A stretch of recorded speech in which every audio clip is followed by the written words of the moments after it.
एक बार की बात है, एक छोटे से गांव में एक आदमी रहता था। उसके घर के पास में एक पहाड़ था, जहां पर वो रोज सुबह जाता। उस पहाड़ पर थोड़ी देर के लिए वो बैठता, फिर वापस आ जाता। तो रोज की तरह वो सुबह सुबह जा रहा था। पीछे से उसका छोटा सा बेटा आया। उसने आकर के उसका हाथ पकड़ लिया और कहा कि आज मैं भी आपके साथ चलूंगा। उसने पहले तो उसको थोड़ा सा समझाया और मना किया। कहा कि जो रास्ता है वो बहुत ही छोटा है और चढ़ाई बहुत ज्यादा है, तो तुम मेरे साथ नहीं चल पाओगे। लेकिन फिर जब उस बेटे ने जिद करी तो पिता मान गया। तो दोनों पहाड़ पर चढ़ने लगे। पिता ने बेटे का हाथ कस के पकड़ा हुआ था। लेफ्ट साइड में पहाड़ थे, राइट साइड में खाई थी और रास्ता बहुत ही छोटा था। और वो पहाड़ की चोटी तक पहुंचने ही वाले थे, तभी रास्ते में एक बड़ा सा पत्थर आया। क्योंकि पिता उस रास्ते पर रोज आता था, तो उसको पता था कि वहां पे पत्थर है, तो वो साइड से निकल गया। लेकिन जो बेटा था उसका ध्यान कहीं और था, तो उसका घुटना जा करके उस बड़े से पत्थर पर टकरा गया। तो फिर उस बच्चे के मुंह से एक चीख निकली। और जैसे ही वो चीखा, उसकी आवाज उन पहाड़ों में गूंजने लगी। इससे पहले उस बच्चे ने कभी भी अपनी आवाज की गूंज नहीं सुनी थी, तो उसे समझ नहीं आया कि क्या हो रहा है। वो अंदर से थोड़ा सा घबरा गया। उसे लगा कि शायद कहीं कोई है जो छुप करके उसको देख रहा है और उसका मजाक उड़ा रहा है। फिर उस बच्चे ने बोला, कौन हो तुम? कौन हो तुम? तो जब उस बच्चे ने इस गूंज को सुना, उसे गुस्सा आ गया।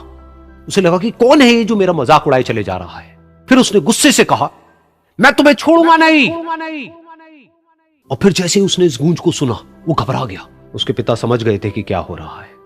उसने अपने पिता का हाथ कस के पकड़ लिया और उनसे पूछा, कौन है ये जो मुझे इतना तंग कर रहा है? कौन है ये जो मुझे इतना डरा रहा है? तो उसके पिता थोड़ा सा मुस्कुराए और उन्होंने खाई की तरफ देखा और जोर से बोला, मैं तुमसे बहुत प्यार करता हूं। ये सुनकर वो बच्चा हैरान हो गया। उसे समझ नहीं आया कि हो क्या रहा है, कि वही इंसान जो उसका मजाक उड़ा रहा है और उसको तंग कर रहा है, वो उसके पिता को बोल रहा है कि मैं तुमसे बहुत प्यार करता हूं। तो उसके पिता ने अपने बेटे को देखा और वो समझ गए कि उसके मन में क्या चल रहा है। और फिर दोबारा उन्होंने बोला, तुम बहुत अच्छे हो। और ये सुनकर उनका बेटा भी थोड़ा सा मुस्कुराया और पूछा अपने पिता से कि ये क्या हो रहा है। और फिर उसके पिता ने अपने बेटे को समझाया, ये जो आवाज तुम सुन रहे हो ना, ये किसी और की नहीं है, ये तुम्हारी ही आवाज है जो कि पहाड़ों में गूंज रही है और तुम्हें अपनी ही आवाज सुनाई दे रही है। जैसा तुम बोलते हो ठीक वैसा ही तुम्हें सुनाई देता है।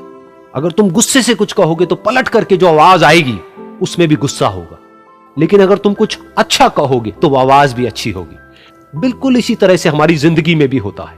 जैसा तुम अपने मन में इस जिंदगी के बारे में सोचते हो, ये जिंदगी तुम्हारे लिए बिल्कुल वैसी ही हो जाती है। अगर तुम मन ही मन अपने आप को ये बोलते रहोगे कि मेरी जिंदगी तो बहुत ही बुरी है, तो तुम्हारी जिंदगी सच में बुरी हो जाएगी।